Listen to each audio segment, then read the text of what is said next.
The road of life is long and full of twists and turns. We know our destination, but how we get there is all part of the adventure. The good thing is, we're not alone. You have friends along for the ride. And now, with turn-by-turn directions on matters of faith, family, and our relationship with God, it's The Ride Home with John and Kathy on 101.5 WORD. Good afternoon and welcome.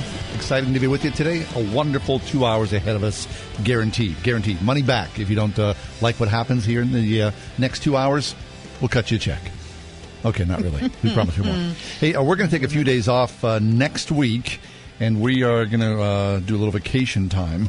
And so in preparation for that... No, you're doing some vacation time. Yeah, I said we. By we, you meant you. I am.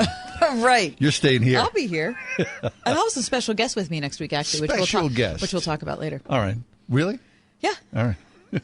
I didn't know that special guest. Yeah. Should I be worried? No. Okay, thank you. I mean, no one can take your place, John. Yeah. No one should take your place. So, as we prepare for vacation, thank you, we are doing lots of laundry. Lots of laundry. You know how it is. Getting ready to go. I know, because my girls went away on Saturday. Oh, yeah. And it was like 4 solid hours of getting it all through. Yeah. You know what I mean? Getting it all done. It's a big situation. Do you like doing the laundry? Or is it I don't pain? do the laundry. Your husband does? Mm-hmm. Okay. Yeah. I do a lot. Do you know why he does the laundry? Why? Because when I used to do it, things would shrink. I never shrink anything. I'm very, very particular about how I wash things. Yes. But I let it pile up to an absurd degree. Oh, no. Yeah. It's not good. It's not good. So finally he was like, look. I got this. If you're not going to do this, I'm going to do this. So he shrinks things all the time.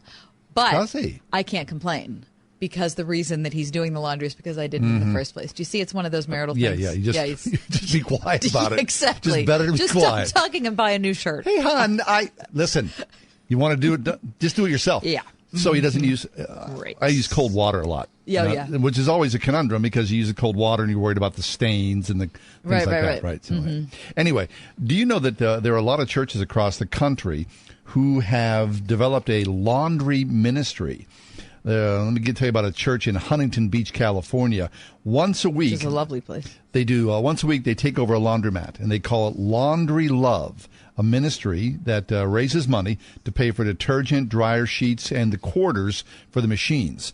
And once a week on Friday night, a line of people come to this laundromat in Huntington Beach, and they stand in line.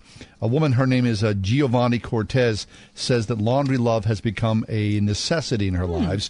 3 kids, lots of laundry. She lost her job in March. She said she'd probably saved $50 last month by using Laundry Love services.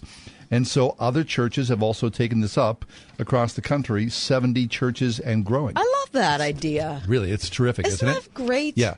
Would it be cool if, a church here in the Pittsburgh area would do Laundry Love? Yeah. Maybe a church in the Pittsburgh area is already doing Laundry Love. Oh, we don't know about it. Yeah, if you do, would you find us on Facebook, the John and Kathy Show on Word FM, and drop us a little line so we know that you're doing that? So we'll show up and do our laundry. Yeah, because I'll be honest with you, if I don't want something shrinking, I might have to bring it to your place. Yeah. But at least at my house, I know it'll get done. Yeah. All right, so that makes me think of laundry situations in my own home. Now, when I say the laundry situations, I mean that there are, there's your weekly laundry load, right? Your socks, your undies. Right, you have all that. Sure. But then you have the sheets, okay, which is not, or is it a weekly thing? Is it how often? It's a personal question, John, but I feel as if we spend a lot of time together, and I have the right to ask. You're asking me what? How often do you wash your sheets? Your own personal sheets? No, I'm a little afraid to answer this. I don't know what the criteria is. Well, every 2 weeks we wash our sheets. Every 2 weeks. Yeah. Okay, so when you wash, is that on the radar screen? When you wash acceptability? your sheets every 2 weeks, do you do that for your entire household? All the sheets go at the same time? Things have changed. Now we have 2 teenage sons, and so I'm hoping that as I'm instructing them on the art of care of themselves, their health and cleanliness, their finances and whatnot. So I said, they know how to do laundry. It's up to you how often you want to do your laundry. Really? So they get to decide how often they wash their sheets. Are you keeping track of that in any way? Yes, I do. How's it going? Not too good. It's been better. So we got these teenage kids. They're stinky. And And I'm always forcing them into the shower. Come on, you guys, get in there. Let's Just go. take a shower. Please, you stink. I'm fine. I take showers all the time. I take a shower every day. I took 3 yesterday. 3? Why? 3 Why not? showers? Yeah, I was like, I think I'm When do you have the time? I think I'm just going to rinse off. You do the show in the shower. I'm telling you, I like to take a shower. I like a shower myself. All right, CNN posted an article by Carol Nixon. She is the Richard Nixon's granddaughter. Different, Nickin. Okay. She's the host of a website called allyou.com. And so she answers questions about the care and keeping of homes, of humans. Like an Eloise. Exactly, exactly. She was asked the question, how often do you wash your sheets? Okay. This is the expert. Yes. She took a little survey before answering. She thought, well, I should see how other people do. Yeah. What's the most common response? Okay. It turns out the majority of people who responded to her survey wash the sheets every 14 days. Oh, okay. So you are I'm in average. line. You are average. Right. Okay. And yourself? Well, okay. So at my house, we have a rotation. So we do it every 3 weeks because every week one of us gets our sheets washed every Saturday. I see. Okay. So one Saturday it's my husband and I. The next Saturday it's one daughter. The next Saturday it's the other daughter. Now, but wait, one more thing. You turned me on to like the greatest place to buy sheets. Bed Bath & Beyond. Oh, yeah. Let's give them a Online. plug. Let's give them a plug. Online. Because their flannel sheets are the best value you will find in any flannel sheet. And we have flannel sheets on our bed year-round. Because you love them so much. Oh, they are wonderful. Lovely. Okay, well, Carol Nixon says that we are both completely wrong. Wow. That we should, and everyone should, wash their sheets once per week. Okay, I was afraid of that. She said it's very important to remove debris, dust, sweat, and other icky things, and you should always wash your sheets in hot water. That makes sense. And use the hot dryer cycle. Well, in the summertime, when you don't have air conditioning, but really, who needs air conditioning, especially this summer? That's right. I mean, seriously. Since I have a thermal on today and turn the heat on. Yeah. For crying out loud. Okay, so she in her article, she tells you how often you should clean pretty much everything you can think of. Okay. This is a lengthy article. But one of the items, in fact, the number 2 item is how often you should clean your car. Oh, wash your car. Yeah, and how often should you wash your car? Well, let me start out by saying how often I wash my car. Which is? Never. I thought so. I've never in my life. Never once. Never one time. I'm 45 years old. I have never a single time washed my car. I hate that. I've never done it. Never, ever. And Don't you like a clean car? I like a clean car. Don't you like a clean car, Mike? Yeah. Okay, so if makes me feel good about myself. If it's like in a wintry day, which is it's finally starting to melt and stuff, I'll go through the car wash like maybe twice a year. Okay. That's it. She says I should be washing my car every 1 to 3 weeks to protect the finish. I think that's good. 1 to 3 weeks. Yeah. How does that fit into 0 times in 45 Not years? Not too well. No. Now, listen, I was afraid you were going to talk about the sheets and say that you should never wash your sheets because that's the advice you gave me with my jeans. That is because the man, don't mock me, both of you. I'm just saying. The man who owns Levi Strauss claims that you should never wash your jeans. Never. Wash your jeans. He said you never. should wear your jeans and then you should hang them in like the your closet. bathroom. No, hang them in, like maybe in the shower. Oh, okay. Do you know what I mean? And kind of the thing you would do with a rug where you kind of like smack it a little bit, get the dust out with everything. But listen, it's not like he doesn't know what he's talking about. He's running a jean company. Now, here's the deal. The man obviously is compensated very well. My guess is he has a household staff who does wash his jeans. That's just my guess. Okay, this is what I'm saying.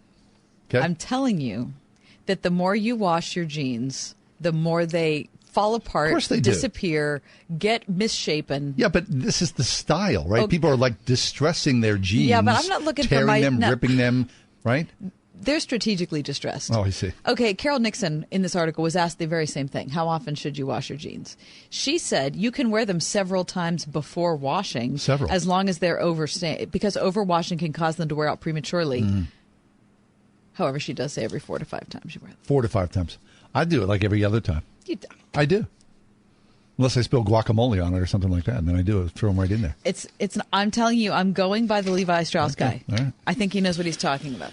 Your sheets every 2 weeks. She's no, saying every 1 week. Every 1 week. She says move your operation to every 1 week, and you'll be cleaner and better. Now she wants to. Whatever. My mother would get down on her hands and knees every Saturday, and she would literally clean the dust boards around. In the whole house. Yeah.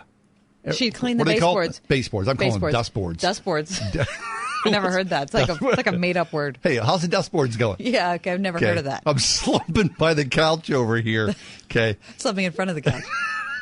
Which is a little allusion to yesterday's program. But coming up today, Yes. 5:10 this afternoon.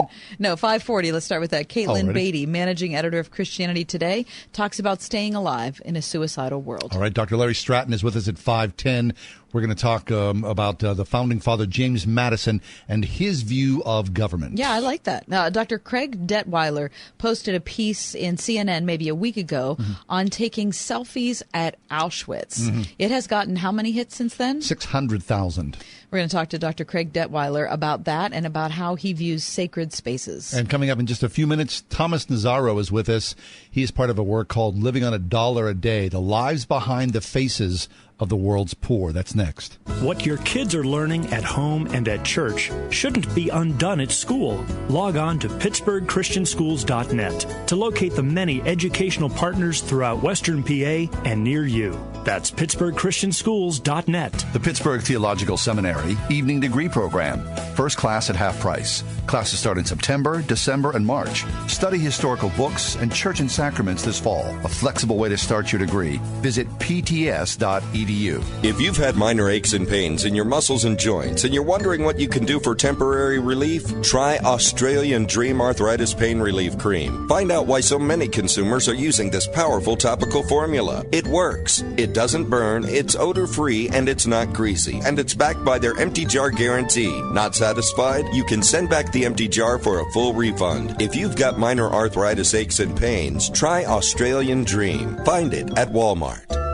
Leaving an inheritance to your children should be simple, right? That simple desire requires a complex legal process called probate, and it can be expensive.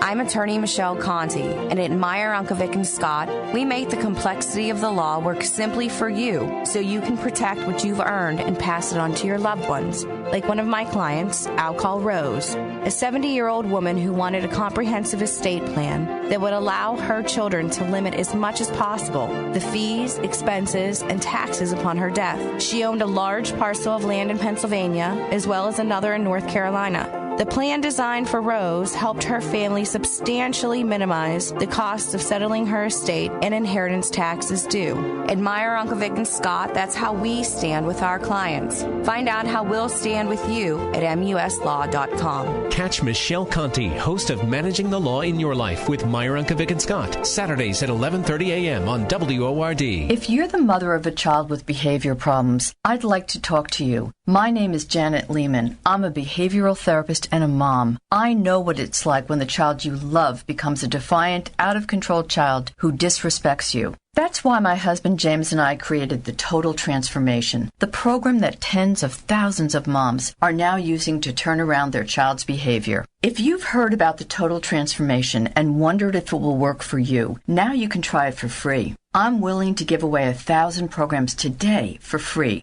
All you need to do is get the program and let us know how it works for you. We'll let you keep it for free. I know the Total Transformation works because I used these techniques with my own son and with troubled kids for over 30 years. Let me prove to you that it works by giving you the program for free. Call now 1-800-299-2896. 1-800-299-2896. That's 1-800-299-2896. How about a little less arguing and a lot more talking?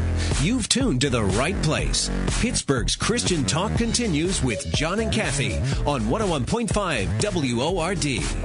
Thomas Nazario is the founder and president of the Forgotten International, a nonprofit organization that does poverty alleviation work all over the world. He's also an attorney, he's a child advocate, and he's a law professor at the University of San Francisco. We've brought him on today to talk about his newest project. It is something else. You have to see it to believe it.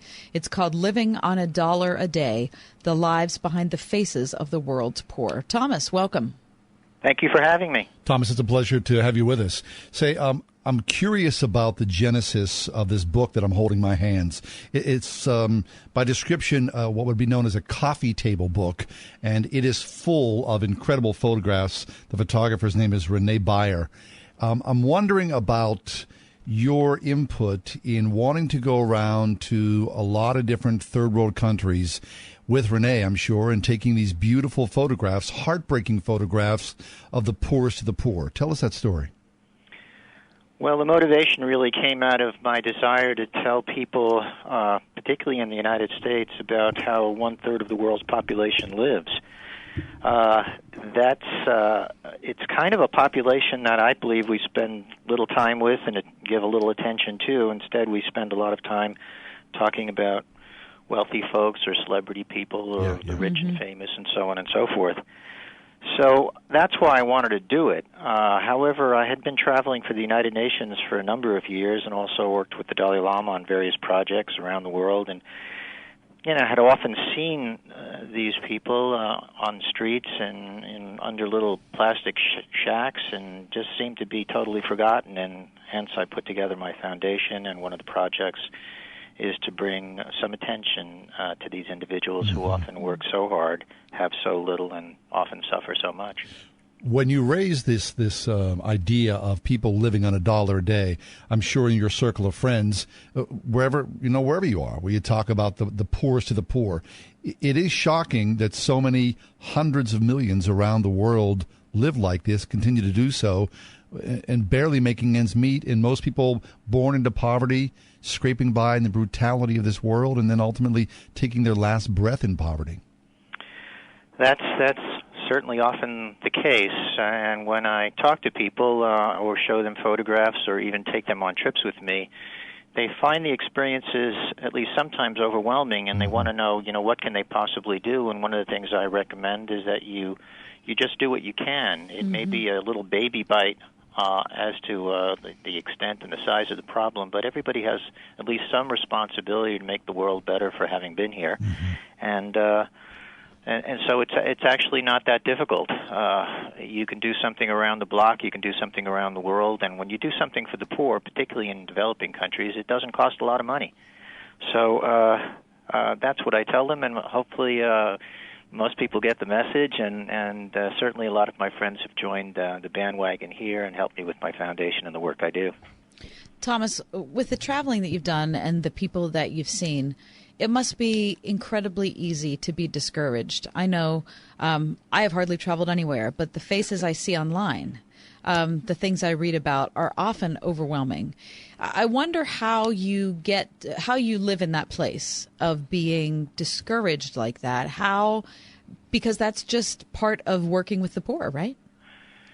Yeah, and certainly I think individuals like yourself and individuals who haven't done an awful lot of traveling often ask that question, what keeps you going? Aren't you depressed when you come home, and so on and so forth? But the truth of the matter is that there are more happy days than unhappy days. Sure, there are terrible things that I've seen, many of which I don't even mention to my friends, but there's always a child with a smiling face. There's always something that you've done that's positive. There's a family you've turned around. You've kept kids in school. You brought clean water to a village. And so those days make all the other days worthwhile. Yeah.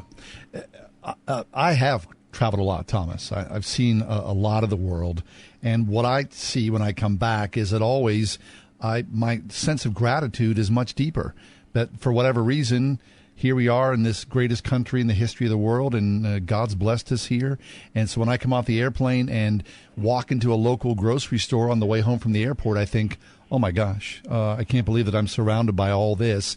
And just a few hours ago, I left the brutality of poverty, and it always makes my heart glad that I'm here, and I, like you, feel the need to do something greater to give back to those who will never escape that grasp of poverty. Yeah, that's often the way I feel. In fact, I had still do have a friend who worked 2 years in Africa in the Peace Corps, and when she came home, she went into a very fancy grocery store and saw the immense amount of food, and picked up some fresh vegetables and fruit, and started crying. Just started crying about that, the relationship between she and the people that she had worked with in Africa, what little they had, and the abundance that she finds here.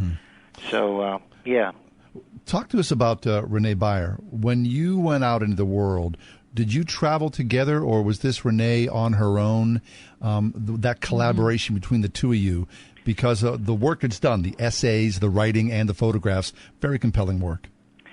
Yeah, Renee, of course, has won the Pulitzer Prize. This is the kind of work she loves doing. She works here in California. We decided to hire her for this project, and one of the things she told us right off was that, she thought she'd be the only photographer on the project because it would make sense to have all of the photographs seem kind of seamless rather than different photographs taken by different people. And she's done a wonderful job. I traveled with her to a variety of places and sites and helped capture some of the stories. But she, of course, went to 10 countries on 4 continents. We sent a videographer with her. We sent a lot of support people with her, but I didn't go on all of the trips. But we worked with translators. I got the transcripts of everything that happened, and, of course, I wrote the profiles. And I essentially decided which countries we were going to go to and what kind of stories I wanted to capture. Mm-hmm. So it was a joint effort, but I think she probably got the hard end of the deal. Talk about when you saw her work. We had a photographer on our show yesterday, and we were talking about how differently he sees things. I had just been at the same location that he had photographed, and what I came away with and what he came away with were quite different. So you must have been amazed.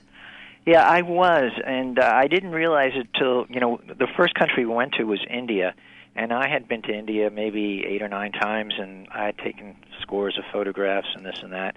And I took some photographs that day, and, after our first couple of shoots, I went into her room and I looked at what she had on her computer and some of the shoots she had taken.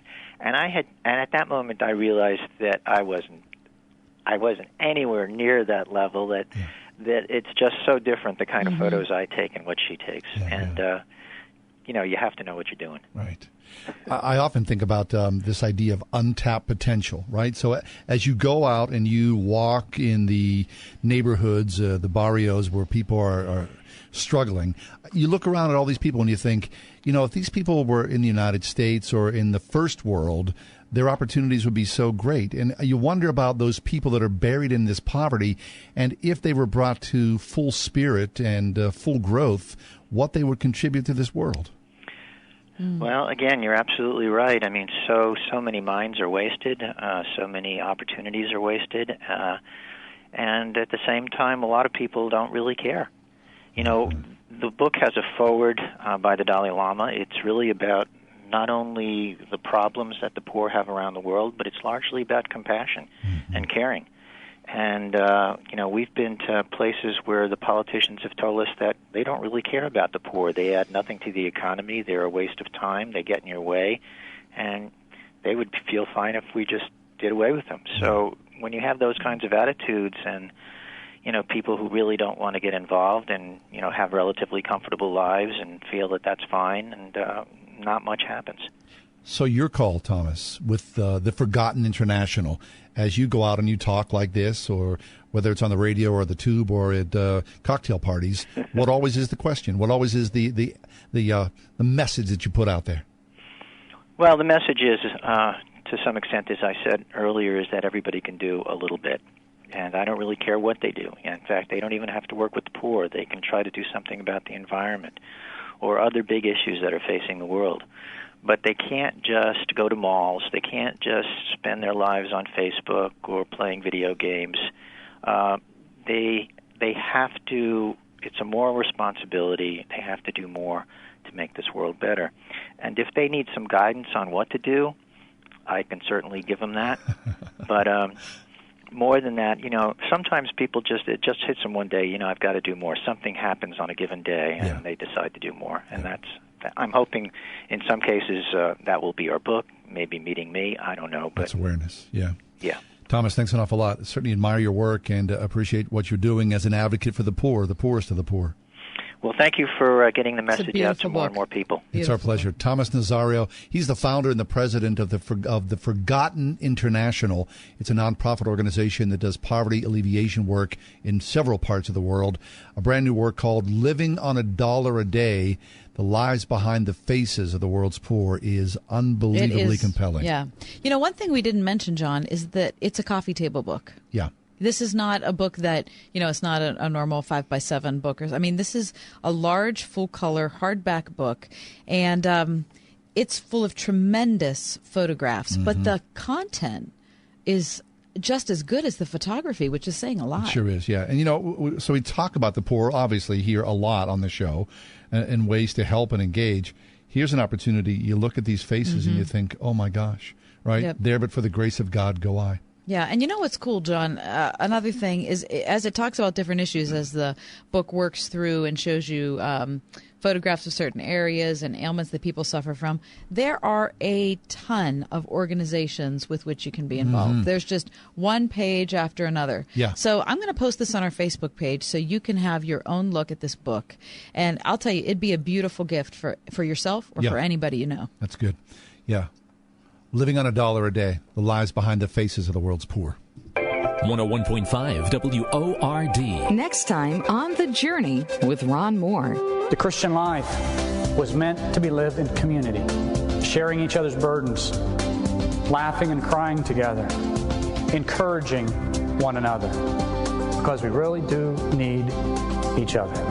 Hi, I'm Ron Moore. You have an incredible journey ahead with us each morning at 11:30, Monday through Friday, right here on 101.5 Word FM. Your daughter just joined the band and needs an audience. Mom, Dad, I'm ready now. Immediately. Now is definitely not the time for a headache. That's why you want fast-acting Advil. It has fast-absorbing Advil Ion Core technology and goes to work in just minutes. Fast-acting Advil quickly relieves your toughest pain, so you don't miss a beat. Try fast-acting Advil. Find it in the white box. Build a better mousetrap and the world will beat a path to your door. Remember when we lived our lives with that wonderful philosophy? This is Ron Trzynski of the Original Mattress Factory. As a nation, we built our economy on that concept. Always try to make it better. We demanded quality, not junk. Make it better, make it stronger, make it more attractive. Our products constantly improved. We were the envy of the entire world. We never stopped reaching for the stars. That's the spirit that put a man on the moon while the rest of the world watched in awe. But then, for some companies, the rules changed. Cut some corners, make it cheaper. It doesn't have to last. The race was on, only they were going in the wrong direction. Forget quality, forget value. It's the bottom line that counts. It has become a race to the bottom. At the Original Mattress Factory, we choose not to run. We keep our prices low and our quality and value high. The Original Mattress Factory, 15 Freeport Road off Route 28 at the Highland Park Bridge. Music isn't one size fits all. You listen to different types of music, depending on your mood. We understand. At iHeartRadio, we're working nonstop to get you connected to the best radio stations from across the nation, with every genre of music you can imagine.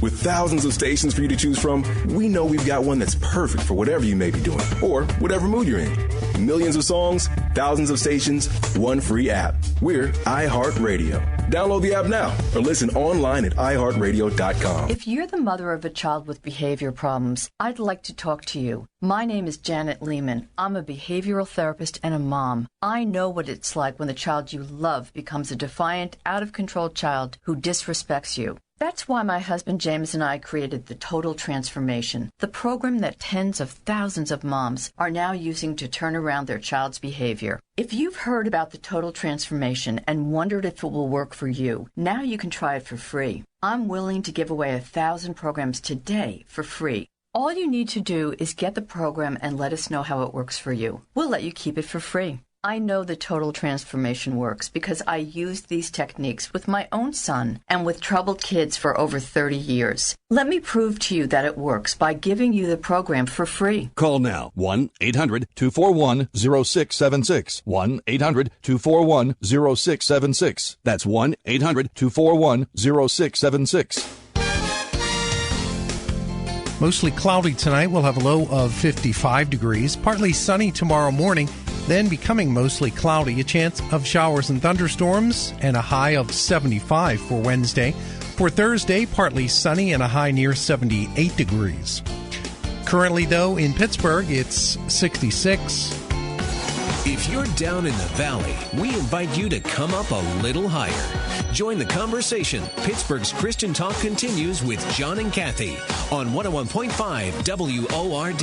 We're just talking about the poorest of the poor, and one of the advocates, at least from a media perspective, the last 15 or 20 years has been Michael Moore, who has very famously pointed out the social and economic inequities in the American working class people, right? Michael Moore, for a lot of people, he's very feted, is he not? Yeah, Lifted he is. up He's as a hero. He's the anti-capitalist hero, Yes. right? Mm-hmm. He shows how the rich take advantage of the poor and how horrible that is and how our economic system stinks. Yes. Interestingly enough, according to the Detroit News, Michael Moore owns 9 homes. Whoa. Yes. Whoa. On top of the 2,010,000 square foot lakefront mansion he owns in Torch Lake, Michigan, there is a Manhattan condo that was once 3 condos and 7 other properties. Wow. Yeah. Moore's secret role as land baron was recently released in his divorce papers. So Michael Moore is 60 years old. He splits his time between a home in the Michigan area and one in New York. He and his wife of 22 years are splitting, and of course they have to divvy up the finances, right? Yeah. Are you ready for this? He has earned $50 million trashing capitalism. Now, look, you don't begrudge now, Michael Moore. that is rich, isn't it? But you don't begrudge him the sweat of his labor, right? No, I don't begrudge him making $50 million. No. What I begrudge him is the fact that he made it while being a hypocrite. For crying out loud. Well, I can't believe the nerve of this guy. He's exposed corporate greed and a lot of things like that, which is a good thing. He has right? spent He's so shown much this. of his time pointing the finger that he has not clearly spent a moment examining himself. I'm telling you, this is endemic in oligarchs throughout all of history. If you think, I'm just reading a book right now by Vin Chung. He was on our program a couple weeks ago. He was one of the Vietnamese boat people that back in the 70s. escaped from Vietnam post American war in Vietnam. His tale of what the communist dictators did to them when they took over the country when America pulled out and removed all their forces is absolutely sobering, because what they did is they went in and took whatever they wanted from your home. So, John, if you were living in Vietnam at the time and the communists came in, they would go in, they would take your refrigerator, they'd take your stove, they'd take all the cash in your wallet, they'd take all your jewelry, they'd take whatever they wanted. For the people. Right, for the people. Because they're communist. But you know what they do with it? Sure, they just keep it for themselves. Exactly. I mean, it's just, and Michael Moore is one of those people. All he does is take money from other people and convince them how inept the economic system is in which they live and how they should complain and how they should be sad and how they should share and how we should move to a socialist system and how if we were just looking to be fair and kind and whatever, that we would all be equal, except for him. He's not going to be equal. He's going to be richer. He's going to be better, but he's going to keep it a secret so nobody knows. Now, we don't know, to be fair, how much money Michael Moore has given away, because he may be an excellent, right? He could be a philanthropist extraordinaire. Right. But here's the thing. Michael Moore is a product of the capitalist system. Yes. His $50 million is a result of him living in this country under this economic system. Yes. But he takes on the role of the gadfly or the critic, right, to raise awareness of the inequity, whether it's a corporate inequity or person to person or whatever it is, right? He's raising that specter. Now, let me say this. This is the Detroit News. I have a feeling if he had, and this is just a feeling, but I do have a feeling it would make sense that if he had large holdings that he gave to charities, that would be in this article. I don't know. I would think it would be. Because it goes into all these details I have not talked about, which are how many properties, how much each one of them is worth, where they are located, blah, blah, blah, blah, blah. So, look, If he gives a ton of money to charity, that's a great thing, but it doesn't take away from the fact that he is the ultimate anti-capitalist and making $50 million off of that exact system. Yeah. Well, I've never seen one of his films. Me neither. And it's not on my Netflix queue at this point.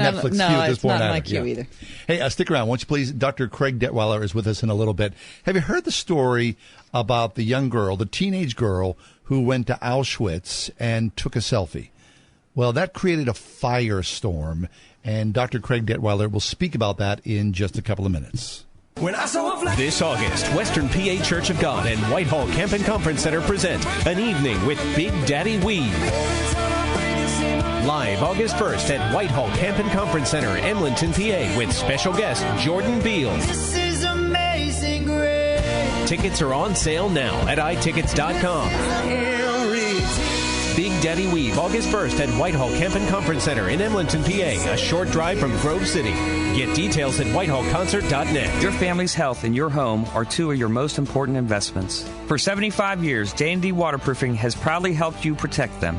If you have mold, water, cracked, bowing, or sinking foundations, don't wait. Call 1-800-VERY-DRY for a free inspection and 20% off of all services during our 75th anniversary celebration. Let our family put 75 years of expert knowledge and experience to work to help protect the things you value the most. Call 1-800-VERY-DRY or visit jdwaterproofing.com. For over 240 students across 4 counties, Evangel Heights Christian Academy in Sarver sets the standard for academic excellence and spiritual authenticity, training students K through 12th grade to competently engage the world as disciples of Christ. With small class sizes, a certified experienced faculty, and innovative programs in sports and music, Evangel Heights Christian Academy is where eagles learn to soar. Now enrolling for the fall at 724-295-9199. Here at Word FM, we know that when God wins a city for Christ, He does it through the local church. We exist to help extend your ministry's reach through the power of local radio.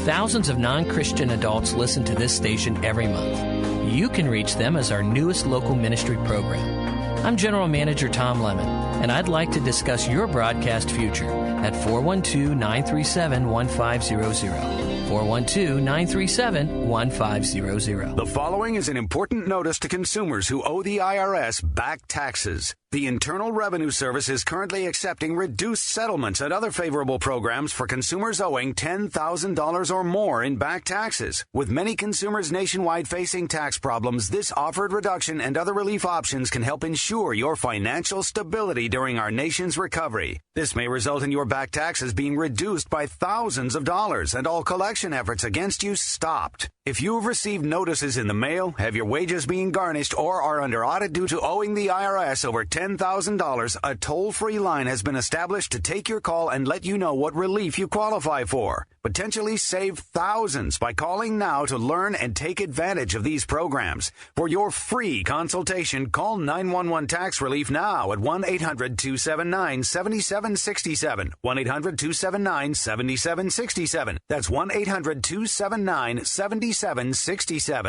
How about a little less arguing and a lot more talking? You've tuned to the right place. Pittsburgh's Christian Talk continues with John and Kathy on 101.5 WORD.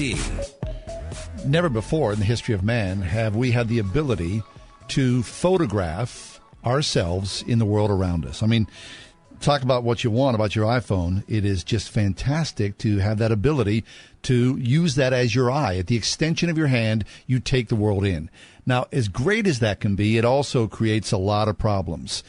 Craig Detweiler is with us. Dr. Detweiler has written a terrific piece on CNN called Smiling for Auschwitz Selfies and Crying into the Digital Wilderness. Craig, welcome back to Word FM. Thank you so much, John. Great to talk with you as well, Kathy.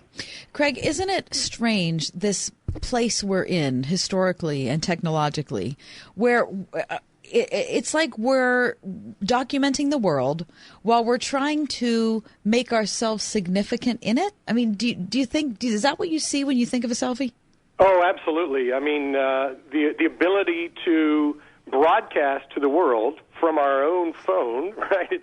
It's kind of unprecedented, right? I mean, you're in broadcasting, you're taking a lot of responsibility in what you say and your decorum over the radio. But I don't think we've been trained in digital decorum or electronic etiquette, in how to handle the power to broadcast ourselves. Right. So speaking of decorum and being taught how to do that, tell us the story of this young girl, Brianna Mitchell.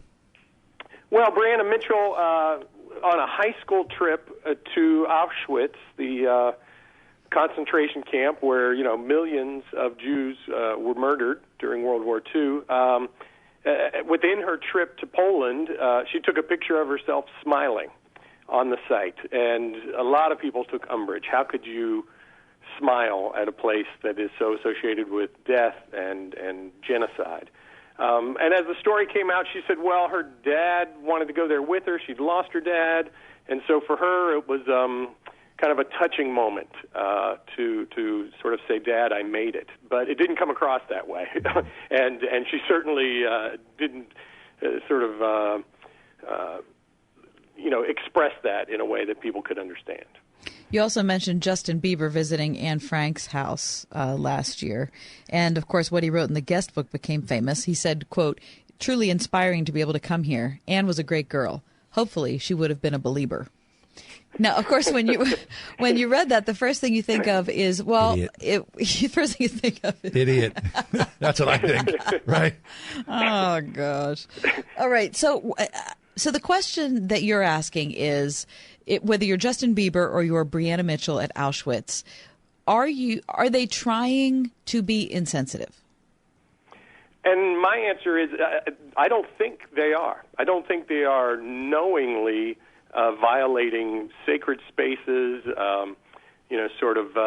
desecrating the dead, not honoring people's memory, but they're doing things in a different way. Mm-hmm. And so what I'm trying to do is help, maybe parents and grandparents understand how this emerging electronic generation interacts. Right. So how does that work, right? You mentioned in the article smiling for Auschwitz selfies and crying into the digital wilderness, the movie of the summer, The Fault in Our Stars, where in the book and the movie, this young couple share their first kiss as they climb the stairs to Anne Frank's hideaway. Talk about that. Tell us that story. Yeah, well, I mean, this is a book that so many young girls, teenage kids have read, and a movie that was a big hit for Hollywood this summer. And it's really expressing suffering in a way that young people understand. It's about kids dealing with cancer, teenagers faced with mortality, and as an act of in a sense of love and of life, they kiss within the Anne Frank house, which many would consider, again, improper. Right. And just, not the right way to respond to that space. But they said, hey, Anne Frank lived here. Anne Frank had a teenage crush. She probably experienced her first kiss within this house. Wouldn't this be a great way to honor her memory? So for some, it is offensive, and yet for this younger generation, it's actually a moment of great hope. Dr. Craig Detweiler is with us, professor of communication at Pepperdine University and the author of iGods, How Technology Shapes Our Spiritual and Social Lives. So let's add the idea of sacred space into the conversation. You talked about being in Westminster Abbey. I haven't been there. I thought it was very cool that visitors are invited to pause once an hour. How does that work? Well, there's millions of tourists flocking through Westminster Abbey, and of course they're all tempted to take pictures and photograph all this great architecture and beautiful art, and yet there's no photographs allowed in the space. This is a church that has said we want to keep this as a sacred space, and to remind people, once an hour, on the hour, they actually invite all visitors to pause wherever they are in this massive cathedral in London, and to just take a moment to pray silently and to sort of remember they are in a house of God. And I feel like this is the church, kind of responding to this 21st century problem in a smart way. Mm-hmm. Well, that's good. I think it goes over this. I think about this a lot. I was raised as a Roman Catholic.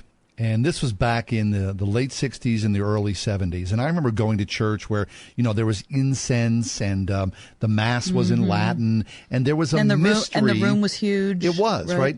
And there was a mystery and, dare I say, there was a deep essence of holiness about the experience of worship. And I believe today, whether you're a Christian or not, that the idea of holiness has been removed from the public consciousness. So we forget that, right? We forget that many times we inhabit holy spaces, and so we're not taught to revere holiness itself. And maybe this selfie at the Holocaust at Auschwitz is in some ways a negligence of holiness.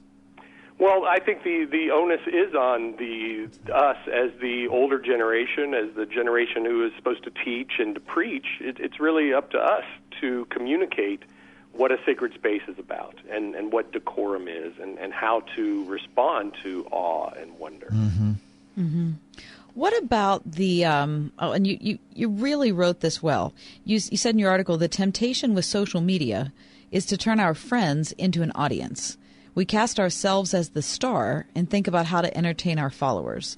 So therefore, tours of revered spaces become an opportunity to post a photo. That is the sickness of social media. Right. It really is. Our audience. Yeah. I've seen this with people I know. It not only does it affect your online presence and what you post, but it affects and infects how you live your life in the day, because your orientation is different. Well, the world is your prop. Right. It's odd to me. You work with college students all the time, Craig. How do you see that? Well, I challenge them to actually consider an electronic Sabbath, to power down in order to power up, in order to reconnect with God. Because I do see us being harried by our phones, kind of always responding to the updates, kind of turning to it as the first thing in the morning and checking it for updates at the last thing at night. And so my book, iGods, is really a cry to push the pause button and to sort of step back a little bit and say, you know what, I don't want my life to be ruled by an electronic prompt. That cell phone is there to serve me. I'm not supposed to serve it. That's where I worry that it's becoming a bit of an idol. That's why my book is called iGods, because we tend to sort of idolize this magic device that we carry around in our hands. Yes. It has become our sort of closest companion. I think all of us are guilty. So with that in mind is, Craig, that this young teenager, this 15-year-old Brianna Mitchell, she posted a few days after she received this mountain of criticism that she said this, which was the crushing blow: "I'm famous, y'all." Which she took her 15 seconds of fame, right? Right? She's famous now. Yeah. She's had her moment that, look, we're speaking about her in Pittsburgh. Right. Well, and that does seem to be, that's the danger, I think, of the selfie, right? It calls attention to ourselves. And Twitter causes us to turn friends into followers and to treat people like an audience, people who are close to us, treat our family as someone who's supposed to kind of follow us and revere us. And I guess the challenge, C.S. Lewis once said, that humility isn't thinking less of yourself, but it's thinking of yourself less often. Right. And I think that's the danger with social media, is that we're always thinking about ourselves and updating our status and sort of pursuing our own fame. And so this is why it's a bit of a cautionary tale, this Auschwitz selfie. So to close things out, Craig, I like the subtitle of your article a lot, Crying into the Digital Wilderness. And by the way, listeners, if you're interested in more information about the article, you can read it for yourself. I've posted a link on our Facebook page, The John and Kathy Show on Word FM. But the idea of crying into the digital wilderness, I mean, do you see that that's what it is? It's just a deep longing for connectedness? Or for recognition or for attention, or what is it? Well, you see it on everything from our reality shows like American Idol, where everyone's trying to get famous, trying to get discovered, to our social media posts. It is a way of saying, please notice me. Does anybody notice me? Does anybody value me? Am I special? Am I noticed? And I guess I feel like that's where people of faith need to respond and say, yes, you are loved, but you're loved because you're created by God, because you're a beautiful person, because of who God's made you to be, not because of how many followers you have or how famous you are. And I think, the challenge is on us as adults generation. The author of iGods, How Technology Shapes Our Spiritual and Social Lives. We've been speaking with Dr. Craig Detweiler about the Auschwitz selfie. Craig, thanks for being with us. Thank you, John. Thank you, Kathy. 101.5 WORD. Turning Point with David Jeremiah. The only thing that really matters is not whether you're white or black, whether you speak Spanish or English, whether you're from the Middle East or from the Far East. If you're in Christ, you're in the church, you're part of the body, you were one.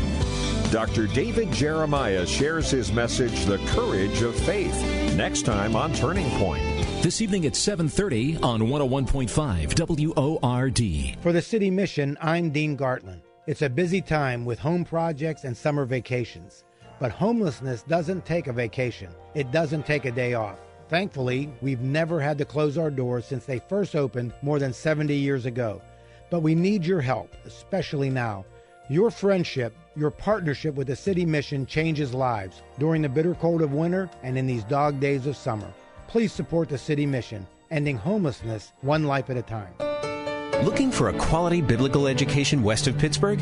Robinson Township Christian School has a 35-year tradition of providing a nurturing environment in a small classroom setting. The region's only K-12 classical Christian school, their experienced faculty will challenge the high achiever and guide the struggling. Visit rtcsonline.org or call 412-787-5919. Robinson Township Christian School, a classical Christian school in a Reformed tradition. Hello, everybody. Alan Thicke here. You know, our nation's tax laws change every year. The one constant is you have to pay them. Now, if you're one of those millions of Americans who owes back taxes, you know that the IRS is cracking down. They can garnish your paycheck, levy your bank accounts, even your home or business could be up for grabs. But here's the good news. They're offering a new way out. It's called the Fresh Start Initiative, a government program for tax debt forgiveness. You could qualify for a settlement that's substantially less than before these changes. And nobody knows this program better than the experts at Optima Tax Relief. Their attorneys and enrolled agents will work to get you the best deal possible. Optima Tax Relief is accredited by the Better Business Bureau. Call them now for a free consultation. Call 800-711-5743. That's 800-711-5743. 800-711-5743. Some restrictions apply. For complete details, please visit OptimaTaxRelief.com. If you're the mother of a child with behavior problems, I'd like to talk to you. My name is Janet Lehman. I'm a behavioral therapist and a mom. I know what it's like when the child you love becomes a defiant, out-of-control child who disrespects you. That's why my husband James and I created the Total Transformation, the program that tens of thousands of moms are now using to turn around their child's behavior. If you've heard about the Total Transformation and wondered if it will work for you, now you can try it for free. I'm willing to give away 1,000 programs today for free. All you need to do is get the program and let us know how it works for you. We'll let you keep it for free. I know the Total Transformation works because I used these techniques with my own son and with troubled kids for over 30 years. Let me prove to you that it works by giving you the program for free. Call now, 1-800-299-2896. 1-800-299-2896. That's 1-800-299-2896. If you're down in the valley, we invite you to come up a little higher. Join the conversation. Pittsburgh's Christian Talk continues with John and Kathy on 101.5 WORD. You always hear the expression, well, I think I'm a late bloomer, right? Well, yesterday in Major League Baseball, the latest of late bloomers, a guy by the name of Jason Lane. He took the mound as a starting pitcher for the San Diego Padres, and it was his first time he pitched as the starting pitcher coming up from the minor leagues. He is the eighth person since 1914 to pitch over the age of 37 years. So he started this game at 37 years, 218 days as a rookie starting pitcher for Major League Baseball. So he's almost 38 years old and Yeah. pitched his first Major League game. Yeah. Now, to be fair, he has played in Major League Baseball, first as an outfielder, and he had some pretty good success. In 2005, he had 26 home runs, and then the bottom fell out. He had nothing in 2006, 2007. They sent him back to the minor leagues, and he basically reinvented himself. He was on the mound last night throwing 92 miles an hour fastballs. So that's very cool. Jason Lane back in the major leagues at 37 years, 218 days as a starting pitcher for the Padres. I hope they made a big deal out of that in San Diego. Because it's just a fantastic story. I mean, we made such a big deal out of Jason Grilli. He was 36 last year when he made it to the All-Star game for the first time, right? And he had gotten over a lot of obstacles, let's put it that way. Tremendous injuries that not only could have limited his baseball, could have limited his life. Yeah. So it was a fantastic story, but he'd been pitching for years. Yep. I mean, this guy, that's just awesome. It really is. Late bloomers.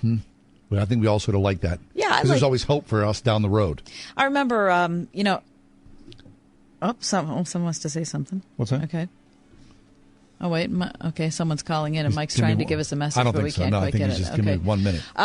I watch The Voice on a semi-regular basis, and there was a woman this year who I really thought should have made it into the finals. Yeah. And she was probably 48, 50 years Really? old. And what I loved about that is most of the people who were on The Voice are like 20. Sure. You know what I mean? But she was a woman who had grown kids. You know, she'd been a sharecropper as a child. Wow. And so to look at how she crafted a song with all of her life experience. Oh, that's cool. Versus some little teeny bopper who's 17. Yeah. I'm sorry, to me it was night and day. That's very cool. Hey, we got a great 5 o'clock hour for you.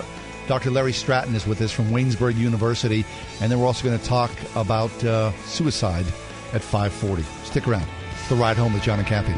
Hi, this is Pastor Steve Cordell from Crossroads Church in Oakdale and Bridgeville, and you're listening to Word FM. 101.5 WORD FM, Pittsburgh. A service of Salem Communications. In God we trust. With SRN News, I'm Keith Peters in Washington. President Obama announced new economic sanctions against key sectors of the Russian economy in the latest move by the U.S. to force Russian President Vladimir Putin to end his support for Ukrainian rebels. We're blocking the exports of specific goods and technologies to the Russian energy sector. We're expanding our sanctions to more Russian banks and defense companies. And we're formally suspending credit that encourages exports to Russia and financing for economic development projects in Russia. The U.S. penalties follow tougher sanctions that European Union leaders agreed to earlier in the day.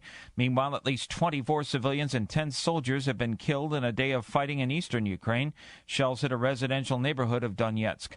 On Wall Street, the Dow by 70 points to 16,912. The Nasdaq dropping 2, the S&P lower by 9. Crude oil down 70 cents to $100.97 a barrel. This is SRN News. Dr. Aaron Greiner, co-host of Maximized Living Radio. Are you sick of dieting and gaining 10 pounds for every 5 pounds that you lose? Lose the fads and the crash diets today. Discover a safe and easy way to lose 20 pounds in 30 days and keep it off for good. 30 minutes that will change your life every Saturday at 11 on 101.5 Word FM. If you can't wait till Saturday, call us now at 724-766-1122. Maximize Living Radio. Here's to your health. Imagine, to build a new auditorium to accommodate 500, 5,000, or even 10,000 more potential church members, here's what you'd have to do. Develop a capital campaign, hire an architect, get permits, begin construction, hire additional facilities managers, buy more and more stuff, clean up all the dust, and then 3 to 10 years later, that dream would be realized. Now imagine if you could dream it today and literally have your new auditorium open next weekend. Impossible? Not when you use Word FM as your platform for ministry. Many local congregations have already learned that broadcasting their message with our signal is like adding a huge auditorium to their existing church building, one that spans the tri-state, from Youngstown to Somerset, I-80 to Wheeling. Now that's a big mission field, and getting started is easier than you might think, without the weight, the dust, and big expense. I'm General Manager Tom Lemon, and I want to discuss your broadcast future at 412-937-1500. That's 412-937-1500. Do you remember what was kept in a spring house? If you're an old timer, you know that a spring house was used for storing fresh, cold milk. In 84, Pennsylvania, we have another kind of spring house. Our spring house is an old-fashioned country store filled with all kinds of old-time gifts, great country foods, and you guessed it, fresh, cold milk. You see, the Spring House in 84 is also a dairy farm where we milk our own cows, pasteurize and homogenize the milk, and sell it all through the store. We've had people tell us it has to be some special kind of gourmet milk. We don't add anything to the cow's diet or to the milk. It's just nature's purest, most perfect food, and we love the way our customers love it. We also make a chocolate milk you would think is a chocolate shake, an old-fashioned buttermilk that people drive miles to get, and a 40% heavy cream that's wonderful for luscious desserts. Our 2% and our skim are the greatest sellers. Come and try some Springhouse milk at the Springhouse in 84. Geico presents Fan Mail to a Pig. Dear Maxwell, first off, I really enjoy your commercials about Geico's app. I watch them over and over and over. They make me both laugh and very hungry. Weird. Anyway, I just want to let you know how Geico's new claim status updates on the app really blow me away. Getting those updates makes me think of you. I'd like to thank you in person. Just send me your address. All the best, Big Bad W. Sure thing, Big Bad W. I got a pen. It's 802 Not Gonna Happen Lane. Claim status updates just a tap away on the Geico app. Mostly cloudy tonight. We'll have a low around 55 degrees. Partly sunny tomorrow morning, then becoming mostly cloudy. A chance of showers and thunderstorms for Wednesday with a high of 75. And partly sunny on Thursday with a high near 78 degrees. Currently, though, in Greentree, it's 65. As another day comes to a close, the road home calls. At the end of that road are the people and things that matter most. And until you reach that destination, it's good to have friends along the way. Ones who share your values of faith, family, and relationship with God. Welcome to The Ride Home with John and Kathy on 101.5 WORD. A cross-shaped beam from the wreckage of the World Trade Center will remain on display on the National September 11th Memorial and Museum at Ground Zero.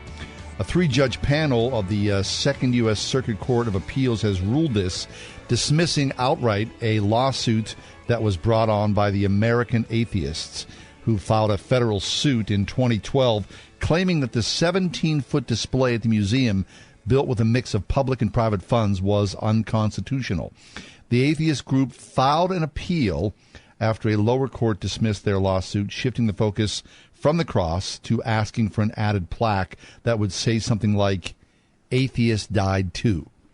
An observer would understand that the cross was also an inclusive symbol for any person seeking hope and comfort in the aftermath of the 9/11 attacks. One of the judges, Judge Renee Raji, wrote in the court's decision, "Such an observer would not understand the effects of displaying an artifact with such an inclusive past in a museum devoted to the history of the September 11th attacks. The beam was found by rescue workers 2 days after the terrorist attack and is part of more than the 1,000 artifacts in a 100,000 square foot underground museum."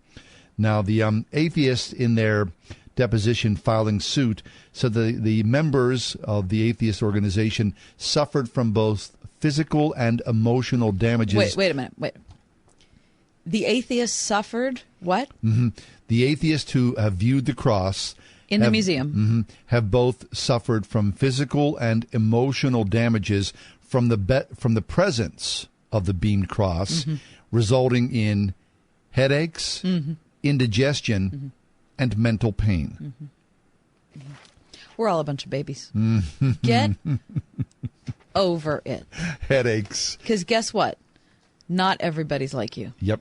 Well, listen, Jay Sekulow, he fought this case, and he won. And that is outstanding. Okay, so if I went to Saudi Arabia, and there was a memorial for a bunch of people who passed away in some tragic way. If I was walking through that memorial and I saw a Quran, which had been open on the scene, and it was part of the memorial, I don't automatically assume everybody who died was a Muslim. Right. Though in Saudi Arabia that might be likely. I wouldn't assume anything because you travel to Saudi Arabia and you know that Saudi Arabia historically is a Muslim nation. America historically is a Christian nation. It doesn't mean that everybody here is Christian, right? It doesn't mean that everybody here is, but it's a cultural artifact. Now, for those of us who believe in Jesus, when we see that cross, it means more to us. Someone who is a committed Muslim, when they see that Quran in that museum in Saudi Arabia, that's very meaningful for them. For me, it's just a cultural artifact if I was touring it, right?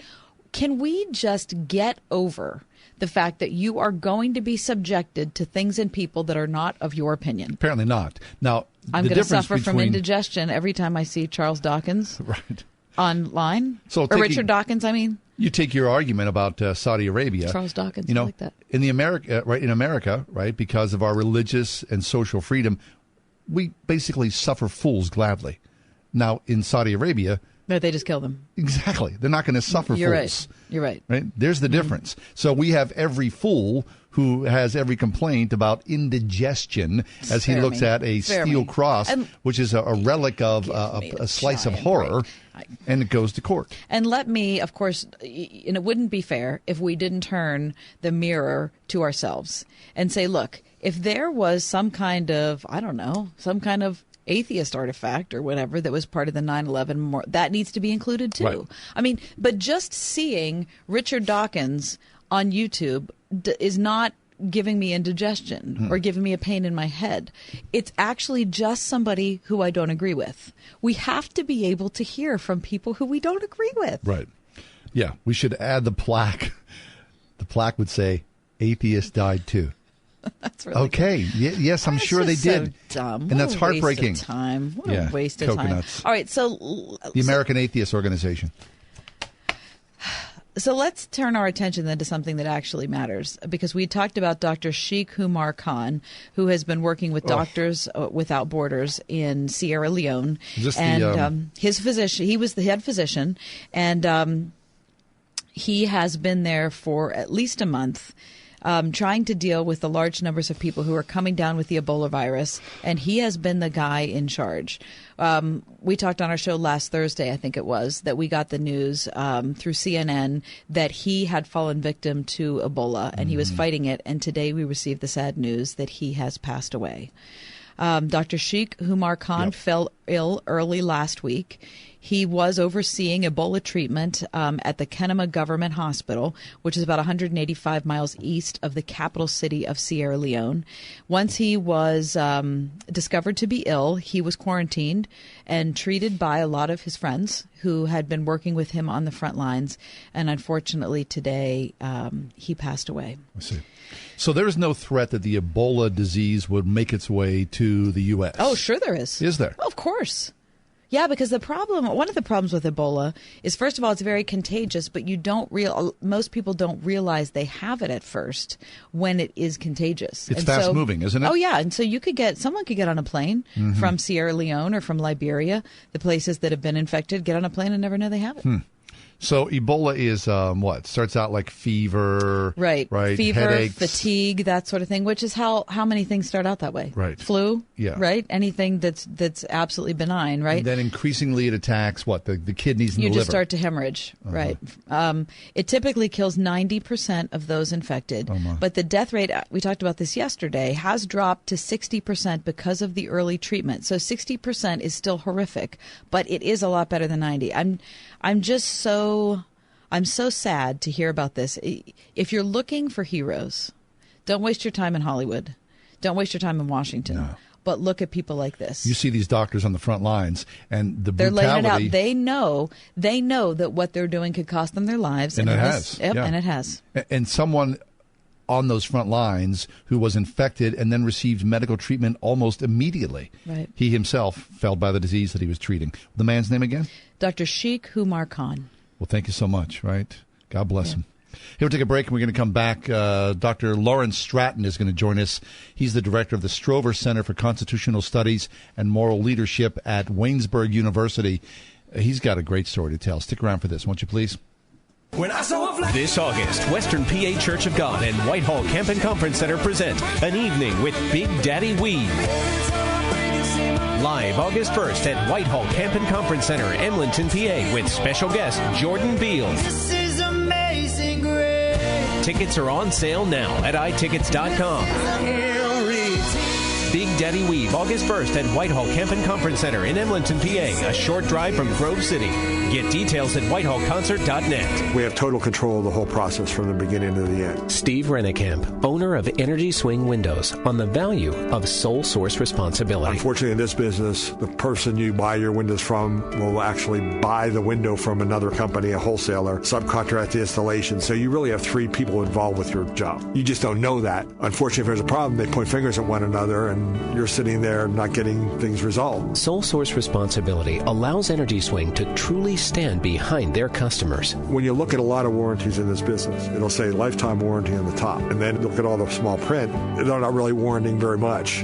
Because we have total control, we give a lifetime warranty that covers installation. We'll come out and replace anything, where other people's warranty just covers the product. And if there's a failure, they'll send you a new piece and you have to put it in, where we take care of everything. Energy Swing, clearly the best. Ask about the Above and Beyond Word FM listener discount when you visit EnergySwingWindows.com. For over 240 students across 4 counties, Evangel Heights Christian Academy in Sarver sets the standard for academic excellence and spiritual authenticity, training students K through 12th grade to competently engage the world as disciples of Christ. With small class sizes, a certified experienced faculty, and innovative programs in sports and music, Evangel Heights Christian Academy is where eagles learn to soar. Now enrolling for the fall at 724-295-9199. If you're the mother of a child with behavior problems, I'd like to talk to you. My name is Janet Lehman. I'm a behavioral therapist and a mom. I know what it's like when the child you love becomes a defiant, out-of-control child who disrespects you. That's why my husband James and I created the Total Transformation, the program that tens of thousands of moms are now using to turn around their child's behavior. If you've heard about the Total Transformation and wondered if it will work for you, now you can try it for free. I'm willing to give away 1,000 programs today for free. All you need to do is get the program and let us know how it works for you. We'll let you keep it for free. I know the Total Transformation works because I used these techniques with my own son and with troubled kids for over 30 years. Let me prove to you that it works by giving you the program for free. Call now, 1-800-241-0676. 1-800-241-0676. That's 1-800-241-0676. You've had a long day. Time to slow down, relax, and regain a little perspective on what really matters. Pittsburgh's Christian Talk continues with John and Kathy on 101.5 WORD. Dr. Lawrence Stratton is with us. Dr. Stratton is the director of the Strover Center for Constitutional Studies and Moral Leadership. He's also assistant professor of ethics and constitutional law at Waynesburg University. Dr. Stratton holds his Ph.D. and MDiv from Princeton Theological Seminary and his J.D. from Georgetown University. And Dr. Stratton is here today to talk to us about one of our founding fathers, James Madison. Lawrence, welcome to Word FM. How are you, sir? Oh, I'm doing well. Thank you, John. It's great to be on the air with you. Thank you. The pleasure's ours. Larry, I'm excited to talk about James Madison. What an interesting career the man had. I guess I didn't I of course knew he was one of the presidents, and I knew he was involved in the drafting of the Constitution, but never until I looked online today did I realize that he was also Secretary of State, and he was part of the House, and he wrote the Federalist Papers. I mean, an amazing career. Oh, yeah, absolutely amazing. I mean, he was there and behind the scenes for, he, at one point when he was he was a friend of James. I mean, he knew all the other founding fathers. And there was one point where President Washington asked him to write something, and then the other people asked people to write a response to President Washington. And it was sort of like different people were asking Madison to be their ghostwriter. How about that? So now, clearly, if he's involved in this many things that were so instrumental to the founding of the country, we're talking about a man of education but also intellect. That's right. That's right. You can go to Mount Pelier in Virginia and actually sit in the room where he sat with all of his books, carrying on all of his correspondence, where he drafted his original Virginia proposal for the Constitution, and where he wrote his part of the Federalist Papers. And it's absolutely intriguing to think about how his mind just wandered and focused so well. Excellent. So, Larry, is often the case, one great man influences another great man. In the case of James Madison, he worked with Reverend John Witherspoon. And talk about that connection between the two men. Well, it's very important. In fact, Reverend Witherspoon was a Presbyterian minister who became the president of what was then called the College of New Jersey, which we now know as Princeton University. And he came from Scotland, and he had a strong sense of the teachings of John Calvin, the Protestant reformer, of course, who wrote in his Institutes about the importance of structures of government being necessary to sort of constrain the bad passions of democracy or the aggregation of too much power in one person. So it's out of this sense of the hope and distrust of government in which it's important to shape government structurally to allow good to occur and to prevent bad things to happen, that sort of Witherspoon instilled not only in Madison but several other of his students who were at the Constitutional Convention in 1787. Marcy Hamilton at Cardozo Law School has written a great article in the Christian Perspectives on Legal Thought book from Yale University in 2001 called The Calvinist Paradox of Distrust and Hope at the Constitutional Convention. And she said that really the major player behind the scenes was John Witherspoon, as all of his students sort of applied what they had learned from him at Princeton to shaping the new constitutional architecture. Wasn't that interesting? So an understanding of the original sin that's inside each person. So there's a clear recognition of that, right? That's right. That's right. And so understanding that fallen people are going to be governing people, right? Mm-hmm. So the system of checks and balances had to have grown out of that understanding. Oh, it did. It did. And the famous line in Federalist 51, when written, I mean, we know now by James Madison, it was under the name Publius. It was like, if men were angels, no government would be necessary. If angels were to govern men, neither external nor internal controls on government would be necessary. But in fact, human beings are not angels. So we need to, recognize this, and, ambition must be made to counteract ambition.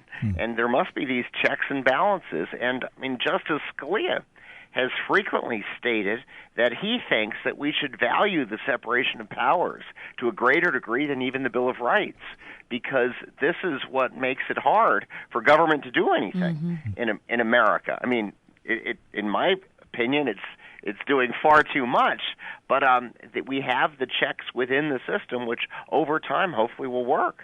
From Waynesburg University, we're speaking with Dr. Lawrence Stratton. So, Lawrence, the idea of checks and balances, that system, that was not a new American invention per se. This was something that was in place before, was it?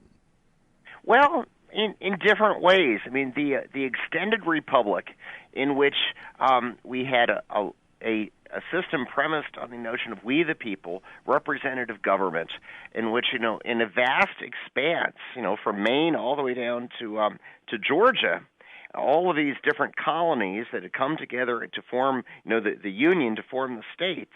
The idea is that we had different levels of government, and in each level, we had, a bicameral legislature. We have 3 branches of government.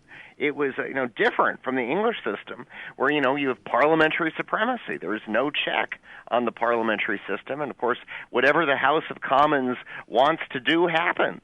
I mean, we see these grand celebrations of power in England, when there's a royal marriage or something, but really the most powerful person in the room, a few years ago, was David Cameron sitting in the last row in Westminster Abbey as the leader of the majority in Parliament. And in our system, we have, our president, but he's checked by the law, by the courts, by the Congress. So, Larry, let me ask you your opinion. One thing, and of course, the easiest example of this is Neville Chamberlain, right? So you look at the early days of World War II, and Neville Chamberlain famously thought, Hitler's it's no big deal. I mean, he's a little aggressive maybe, but I'm certain he already told us that he's not going to do anything further. We just have to trust that. I'm sure he's a good guy at heart, and it's going to work out okay. And of course, we know what happened. World War II came into full effect, and disaster was upon all of Europe, not to mention the rest of the world. So, of course, in hindsight, we say, well, Neville Chamberlain did not accurately see the evil of Hitler and stop it when it should have been initially stopped, right? But you see the same mistake today in foreign policy, don't you? It's kind of I really feel as if the understanding of original sin is the number one determining factor in how world leaders relate to each other. Because if you understand that you are fallen, and you understand that the guy across the table from you is fallen, the situation and the conversation is going to be different than if you go in thinking, at heart, we're all nice people. Oh, I agree with you. I mean, you both sound like very nice people, and maybe you think that of me. But we, as Christians, we recognize that our best efforts are morally ambiguous at best, and that there's a shrewdness. I mean, Reinhold Niebuhr said that the Protestant theologian in the late 19th century, the late 20th century, said that the Constitution's underlying political philosophy is characterized by a shrewd awareness of the potential conflicts of power and passion in every community.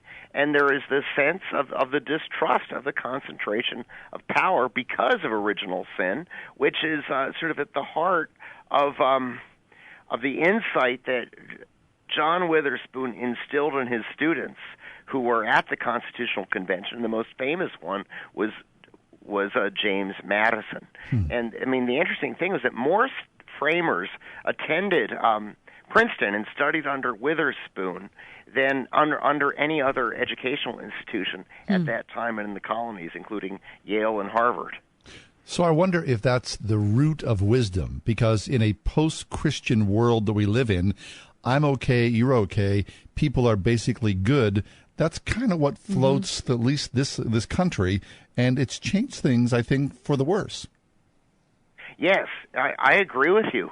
I think that in many ways, because we've lost a sense of the dangers of the concentration of power, we've allowed, the American citizenry has allowed government to grow beyond anything that the framers conceived of or would have tolerated, because we think that, we can just sort of, pass a law, give an executive agency all kinds of power to fulfill the purposes of the law, even if they're vaguely written, and everything will be fine. Then rather than recognizing that whenever you give any person, the best people on earth, they will end up, there's a tendency toward corruption. According to Madison, according to Witherspoon, and according to Calvin and others, that, despite their best efforts, they have a tendency to be corrupt. And Lord Acton, who was a thinker in England, said, absolute power corrupts, and it corrupts absolutely. Yeah. Larry, last question for you. Fascinating, the line that you've drawn between John Calvin, between Reverend John Witherspoon, and between James Madison, and then therefore our Constitution, and really our entire structure of government between the three portions. It makes you think that theology really matters. Oh, I think it definitely does. That's what I've studied, and it always...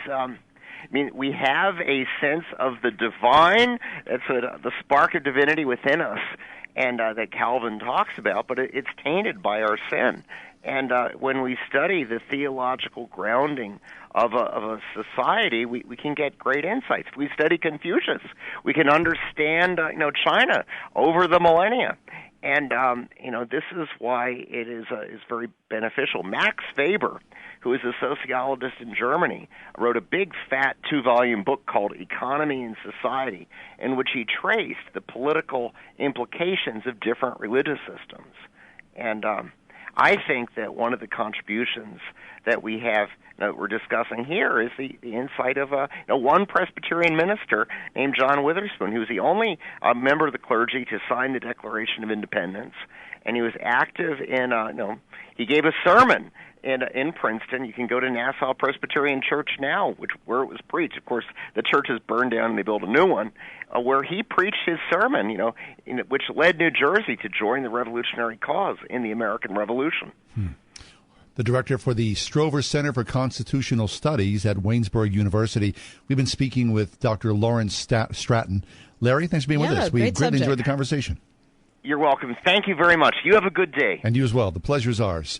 For more information about Waynesburg University and Dr. Stratton, of course, wordfm.com. 101.5 WORD. You were once so very much in love, but now you're contemplating a separation or maybe even a divorce. On the next Focus on the Family, Dr. Gary Chapman offers hope for struggling marriages and provides practical steps you can take to allow your marriage one more try.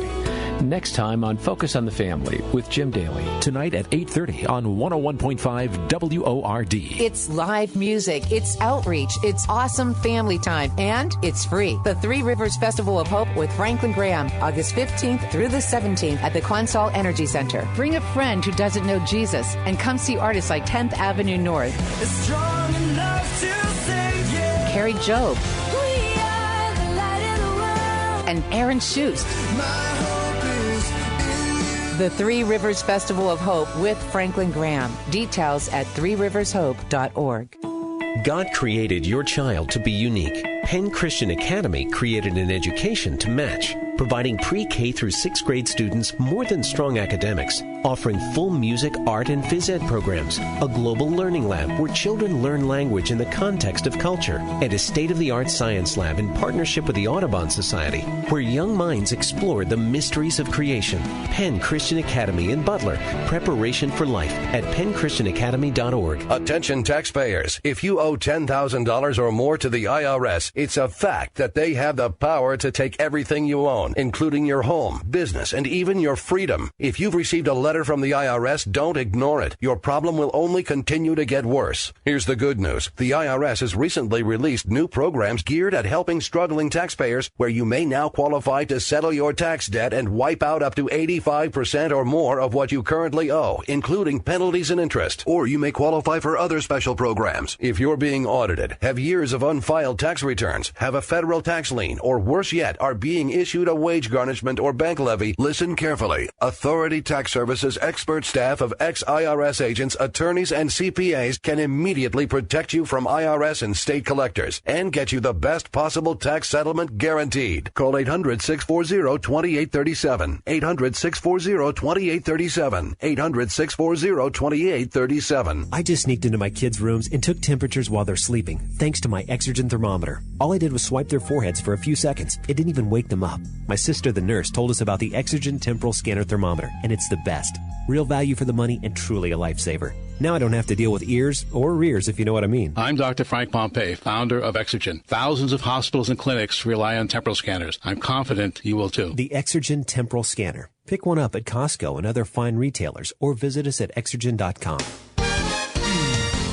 Mostly cloudy tonight. We'll have an overnight low of 55 degrees. Partly sunny tomorrow morning, then becoming mostly cloudy. A chance of showers and thunderstorms, and the high tomorrow 75. Partly sunny on Thursday with a high near 78 degrees.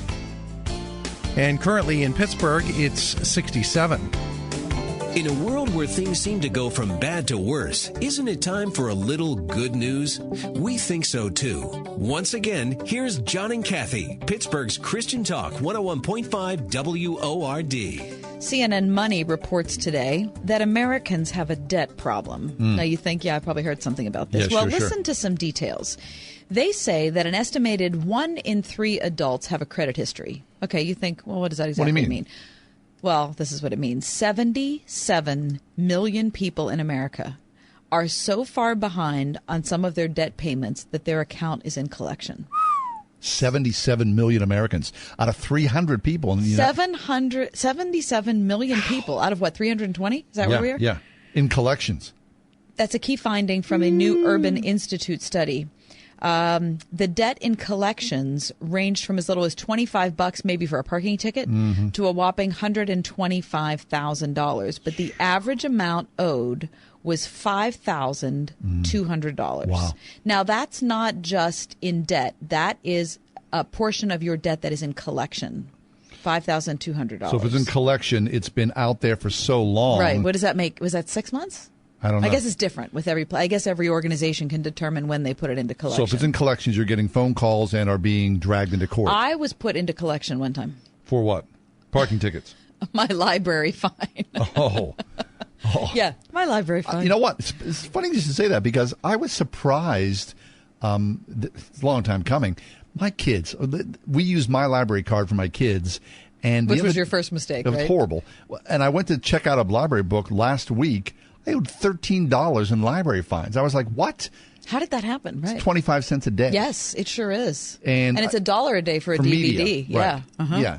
Oh, yeah. I've suffered the same indignity. Holy heck. Well, and I felt like a scuffle out of that. And here's the thing. I was arguing over a book. This was many years ago when I was a full-time stay-home mom and I had little tiny kids. And I was arguing over a book that they said I had that I said that I returned. I know this story. Yeah. I've done this. And so they finally they put it into collection. And they didn't say we're going to put it into collection. You just get a letter saying it's in collection. And I was so hacked off and I went down there and raised Cain. And of course, you found it. Oh, right. Yeah. Found it a couple weeks later while you were cleaning. Yeah. And then you're filled with self-loathing. Yeah. I mean, this book that apparently was overdue, I was paying more in fines than what the book was worth. Right. You could I could have bought the book. Right, here's the thing that's very frustrating is that if you lose a book, you can't just go buy it at Amazon and deliver it to the library. You go through the system. You have to go through the system, which means that you pay absolute top Premium. dollar. So even if you could find it, an unused copy, never opened on half.com, it doesn't matter because you have to pay $49 for it, through the library system. But this story on debt would not mean to beat up on the library. No, we of course love not. The we library. The reason that I had so many problems is because I was there all the time. Right. I mean, when I walked in, everybody said, "Hey, Kathy, how you doing?" Yeah, a little larceny in you. Okay, so according to this study, Urban Institute, geographically, no area of the country is untouched, but Nevada had the highest percentage of residents with debt in collection. Now, does that surprise anybody? No, does not at all. Does that surprise anybody listening to this radio That'd be Vegas program? and Reno. I don't think so. 49% of residents outside of Vegas in the Vegas metro area had debt in collections. 49% of all the people that live outside of Vegas. Are you kidding me? By contrast, North Dakota had the lowest percentage of residents with debt in collection at just 19%. That's going to change because what's happened in the North Dakota oil fields. Because of the gas boom. Yeah. Right. It's changed the fabric of North Dakota. Yeah. So anyway, it is a lot. And of course, it has to do with credit cards. Sure. But it also has to do with the skyrocketing cost of college tuition. It's just, look, I'm not saying that it's okay for people not to pay their college loans off. I'm not saying that at all. I'm just saying that when you look at the amount of money students are racking up when they've got a job at the end of that's going to pay them $20,000, they're going to be paying that off for 35 Forever and years. Ever. Yeah. Been there, done that, right? Oh, well. All right. And we have the cheapest university here in the city of Pittsburgh, don't we? Oh, we have the most, between Pitt and Penn State, we have the two most expensive public universities in the whole country. How'd that happen? Ridiculous. Now, keep this in mind. Even if you pay it off, regardless of what your debt is, it stays on your credit report for up to 7 years. So listen, get in touch with your library and make it right. Stick around, would you please? We're going to speak with Caitlin Beatty, who's going to talk to us about a very tough subject about staying alive in a suicidal world. That's next. I'm Joe Formato, owner of Madison Remodeling. By now, you've probably heard our commercials offering $1,000 off of a new roof or remodeling project. I'm extending that offer through 2014 for Word FM listeners. You've been a blessing, and it is my desire to continue growing this relationship with our family at Madison Remodeling, being of service to yours by honoring the call given in Colossians. Whatever we do in word or deed, we work at it with all of our hearts, as if working for the Lord. Call Madison Remodeling at 724-989-1081. For 6 generations, the Shellhaus family has helped Pittsburgh families celebrate life. They've helped us remember the way one single solitary life can touch us all in ways large and small and leave us a little better off than we were before.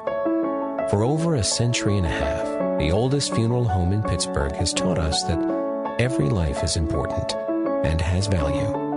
It's a celebration that continues at their new Franklin Park location, down to the smallest detail. From the on-site catering to communications technology to comfort, everything is designed to help us celebrate and remember the lives of those we love with the deepest dignity and the highest respect. Celebrate life with Shellhaus & Sons in Pittsburgh's Westview, Bakerstown, and now in Sewickley's Franklin Park. For help with pre-planning, visit shellhussfh.com. The following is an important notice to consumers who owe the IRS back taxes. The Internal Revenue Service is currently accepting reduced settlements and other favorable programs for consumers owing $10,000 or more in back taxes. With many consumers nationwide facing tax problems, this offered reduction and other relief options can help ensure your financial stability during our nation's recovery. This may result in your back taxes being reduced by thousands of dollars and all collection efforts against you stopped. If you have received notices in the mail, have your wages being garnished, or are under audit due to owing the IRS over $10,000, a toll-free line has been established to take your call and let you know what relief you qualify for. Potentially save thousands by calling now to learn and take advantage of these programs. For your free consultation, call 911 Tax Relief now at 1-800-279-7767. 1-800-279-7767. That's 1-800-279-7767. You've tuned to Pittsburgh's Christian Talk with John and Kathy on 101.5 WORD. Don't worry, it'll be our little secret. Now, back to the show. It is one of the heartbreaks of any time. But in this media-saturated social Facebook, Twitter world, it's something that is hardly ever talked about. And my guess is, in some ways, in your circle of family and friends, it's also touched you. Caitlin Beatty is with us. She's managing editor of Christianity Today, and she wrote a piece called Staying Alive in a Suicidal World. Caitlin, welcome to Word FM. Thanks so much for having me. Caitlin, the rash of pastoral suicides has increased over the past decade, and you mentioned some stories at the start of your article which are so heartbreaking.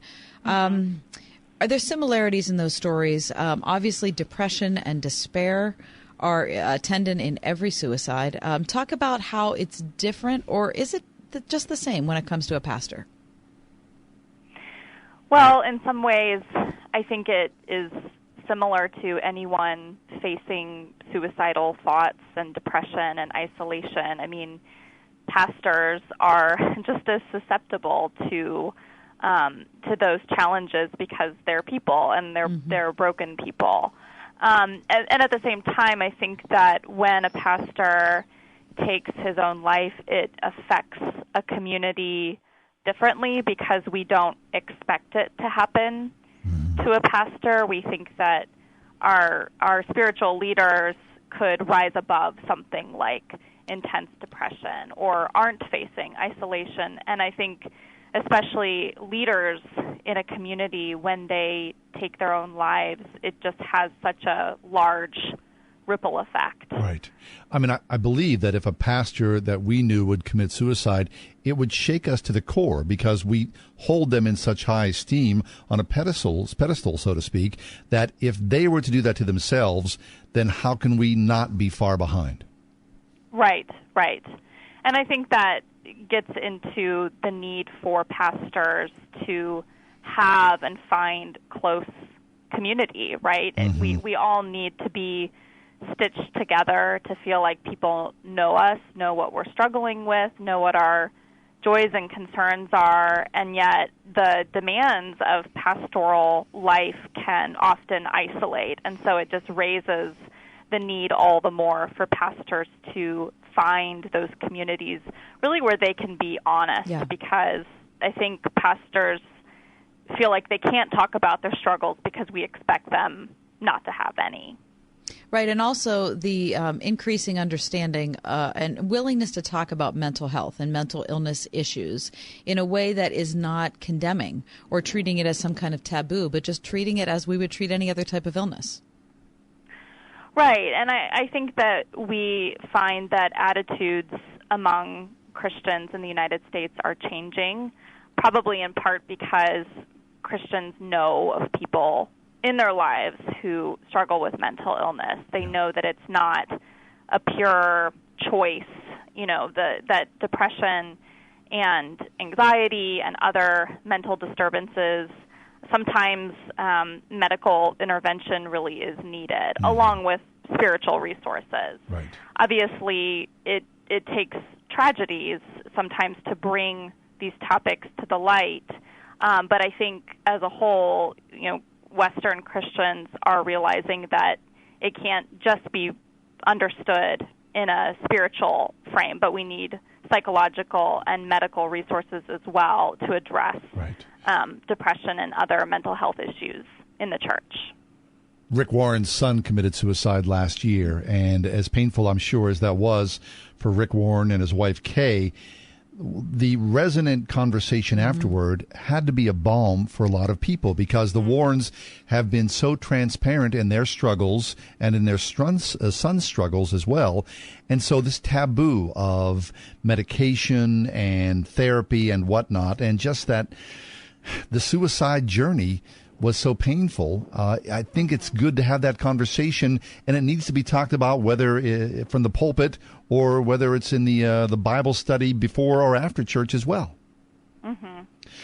Yeah, obviously, Rick and Kay Warren have experienced something so profoundly hard and painful, and from the outside, we don't understand all that was going on and all that they're going through. But the fact that they could take their painful experience and talk about it, to the media, and then invite conversation about it. This past March, they held a conference at Saddleback about mental health and the church. And so the fact that they're willing to address what Rick Warren has called the last taboo, I think is just this beautiful image of using pain, God using pain, his people facing into pain to provide life for others and to provide resources to prevent, further pain. Caitlin Beatty is managing editor of Christianity Today. We're talking about a piece she wrote for the magazine called Staying Alive in a Suicidal World. You're looking for more information on the subject or on Caitlin, just find us on Facebook, The John and Kathy Show on Word FM. Caitlin, I'm reading a book right now written by Vin Chung, and he chronicles the story of his family leaving Vietnam as boat people. And a portion of the story is the tale of his mother having to leave her family as like an 18-year-old girl and going to live with her husband and his family, and having child after child after child, and having tremendous domestic responsibilities, caring for 20 people and all of the attendant things like food preparation and meals and having infants and being pregnant. I mean, it was just overwhelming. Anyway, she decided at one point that she would take her life. And so she went out to a bridge that was in the community in which they lived, and she grabbed her toddler, and she was going to throw herself and her toddler into the river. And at the last minute, she heard the cry of her smallest child, and it stopped her. And it was in the far distance, but she still heard it. It was like, your baby's cry, right? Sure. And it stopped her. And at that moment, she said she realized that people think sacrifice means being willing to die. But she realized at that point that sacrifice was being willing to live. And her son, of course, is the one writing the book. And so what that inspired in him and how he started to think about life differently because of that story. Well, it's amazing that she told that story. Yeah, I know. Right? That she would Isn't it? have the wherewithal to tell that. Right, all these years later. Yeah. Caitlin, that's often the case, right, is that it's so, I mean, for those of us who have never suffered with depression and despair in that way, it's hard to imagine, but that is an amazing choice, an amazing sacrifice that often we want to encourage people to make. I think that story also just shows that we are so profoundly connected to each other. I mean, if you think about this author, how his life would have been different if his mother had gone through and jumped off the bridge. We need each other in such a profound way to journey through life together. And that is a message all through the New Testament, right? Paul keeps coming back to this metaphor of the body being stitched together, the different parts being stitched together, and that you can't do away with any part of the body, that the body needs all the different parts in order to thrive. And so what you're saying about the courage to live, I think part of what can give us courage to live in those moments of despair is to think about how much others need us and also love us, by grace. Yeah. So in your article, Staying Alive in a Suicide World, you talk about a Jewish atheist philosopher who wrote a work where she talks about the book called Stay. She talks about this dominant theme that Christians hold or have held about suicide for many years, about that it is a sin to kill yourself, or as a more enlightened view, so to speak, from other people in the church that embraced it as an expression of individual choice. But from a Jewish atheist philosopher, she had a third way of looking at suicide. Can you talk about that? Sure. So Jennifer Michael Hecht is a philosopher who's looking at the history of suicide in the Western world, and she looks at some of the classical Christian teaching on suicide, which would say that it violates the sixth commandment, that if you take your life, you are committing murder. As a reaction against that, more recent secular thinkers have really seen suicide as an individual choice and an individual right. But she presents this third way, and it's more of a community or communitarian argument. She says, quote, "Your staying alive means so much more than you really know." So what ends up happening often is that when someone takes his or her own life, it obviously affects everyone that they're connected to in profound ways, and it can even cause suicide among other people. It presents almost a model for other people in a really scary and negative way. So she says her argument is that we owe it to each other to stay alive, to keep fighting through the pain of life, because by staying alive, you're helping to keep other people alive. And as I heard her interviewed on a radio show this winter, I really saw a resonance there with Christian teaching, that we are not individuals isolated, but we're bound together in profound ways. And even with these recent suicides of pastors, because we have this internet culture where we read about things going on the other side of the country or the world, we're actually reading about more and more tragedy. And so when we hear of a pastor committing suicide, taking his own life, it actually affects us even though we don't know him. And so when we live in this digital world where we're reading about bad things happening all the time, we're actually part of this digital community. And that should also inform our choices and how we might affect people who we don't even know in person, but we're still connected to, even if in a small way. Yeah. Caitlin, we're almost out of time, but I was just reading a post that Kay Warren put up a couple days ago because it's close to the anniversary of her son's death. And in reading it, it just gave me a profound appreciation for the struggle that severely depressed and despondent people have to stay alive. And it made me think that I think as a church in particular, we need to be so much more understanding, or be able to express it in a better way, or be more vocal about it when we understand that there are people in our church that are making those life and death choices, and that it requires such courage to stay alive, to choose to live when the despair is so great. So I'm wondering if in your reading or your research, you came up with any practical ideas of how that could be expressed, or how we could better care for people in our close communities. Well, I think one thing that has happened partially from the leadership of the Warrens is just more conversation. And I think that really helps break down barriers if people are afraid to admit that they struggle with depression or despair. If there are people in leadership saying it's okay to talk about that, it's okay to name that and share it, I think that's a huge step forward.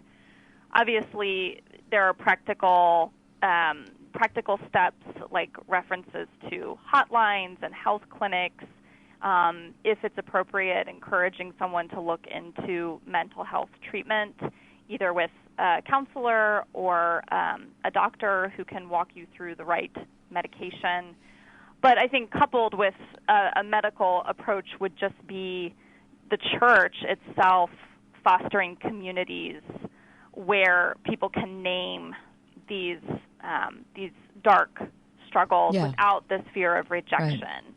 I think what ends up happening is that people who experience depression or despair isolate themselves, and then the isolation makes them even more depressed and despairing. And so it's this very dangerous cycle to get into. But just knowing that someone is thinking about you, someone cares about you, establishing small groups where people are really known and can be known and can know others, I think that will make a huge step. And that's a treatment, so to speak, that the Bible gives us, that to meet regularly, to pray for one another, to confess our sins to one another. It's all in the blueprint, so to speak. Yes. Well, Caitlin, thank you so much. Yeah. You took something that was very difficult and wrote with great wisdom and clarity. We appreciate your work. Thank you so much for having me. Pleasure's ours. Staying alive in a suicidal world. Will the body of Christ live up to its name to stem suicide? Caitlin Beatty has joined us. Caitlin is working with Christianity Today, where she's the managing editor. Information about Caitlin and Christianity Today, wordfm.com. 101.5 WORD. This week on Through the Bible Radio, we're beginning Dr. McGee's study in the book of Lamentations. We've learned the facts of Jeremiah's life over the last few weeks, but now we're going to look into his heart. What we find there may surprise you, as it reveals something of the nature of our Lord Jesus. It doesn't matter if you haven't been following our study on Jeremiah, because now is a great time to hop on board the Bible bus. So please tune in. Through the Bible, this evening at 9 p.m. on 101.5 WORD. This August, Western PA Church of God and Whitehall Camp and Conference Center present an evening with Big Daddy Weave. Live August 1st at Whitehall Camp and Conference Center, Emlenton, PA, with special guest Jordan Beals. This is amazing grace. Tickets are on sale now at itickets.com. Big Daddy Weave, August 1st at Whitehall Camp and Conference Center in Emlenton, PA, a short drive from Grove City. Get details at whitehallconcert.net. I'm Wally Jenkins with Office Pride Commercial Cleaning Services. We're now offering exciting opportunities in Pittsburgh to own and grow your own business with a top-rated franchise driven boldly by biblical values. Learn more at officepridefranchise.com. That's officepridefranchise.com. The next time you could use a pick-me-up, head over to godvine.com for uplifting and inspirational videos that you'll truly love. Join the millions of Christians from around the world who watch and share Godvine videos each day. They know that Godvine videos are specially chosen to bring joy and share the love of God and the wonder of His creations. For the very best Christian videos, visit us today at godvine.com. What your kids are learning at home and at church shouldn't be undone at school. Log on to pittsburghchristianschools.net to locate the many educational partners throughout Western PA and near you. That's pittsburghchristianschools.net. Hey, your life's not out of control. You're in God's hands, my friend. And now, back to the John and Kathy Show. Pittsburgh's Christian Talk, 101.5 WORD. Hey, welcome back. Thanks for being with us today. We talked just a little bit yesterday in a fleeting way about President Obama announcing the long-awaited nominee for the job of Religious Freedom Ambassador. The post months and months. Right. The post had been vacant for 9 months. And, you know, I'm trying not to be cynical, but I think it's just realism. The reason this post has been vacant all this time, it's always been problematic for the administration because it was created for the purpose of promoting and defending religious freedom, but then it was vacant for 2 years, right? It was finally filled by Suzanne Johnson Cook in 2011, but she left in October of last year, and so it's been vacant ever since, so nothing's been going on, while the world, religion-wise, is blowing up. Yeah. I mean, right? And finally, the whole media firestorm around Miriam Ibrahim comes to a head in her release. She is whisked away from the Sudan by the Italians. Yay, the Italians. Meets the Pope, declares that she's going to make her home with her husband in the United States. New Hampshire. And the next day, doesn't the president announce that they have finally found somebody to fill the post of religious freedom ambassador? Because, of course, they know they look terrible. They did. How many people were qualified for that position? I have no idea. But the person filling it is Rabbi David Nathan Saperstein. Excellent. He's the director of the Religious Action Center for Reform Judaism. And so he's still subject to Senate confirmation. But I would think that would be pretty much of a rubber stamp, right? Yeah. John Kerry introduced him. He's the Secretary of State, of course, at a press conference on Monday morning, saying that religious freedom is, quote, an integral part of our global diplomatic engagement. Well, I'll tell you what, you better hope so. Yeah. Because the world is on fire. And if you don't understand how important the freedom of religion is, you're not going to have anything to say of value in the next decade or so. Well, hopefully the rabbi has some strength and wisdom and some spirit of coercion that he can go out there and be some beacon of light. Be an advocate for religious freedom. Regardless of what your religion is, you need to be able to say it and state it. Yes, and speak freely about your God. Right. Hey, thanks for being with us. We podcast, of course. Check us out online at wordfm.com. Have yourself a great night. Pittsburgh's Christian Talk with John Hall and Kathy Emmons, a production of Word FM and Salem Communications.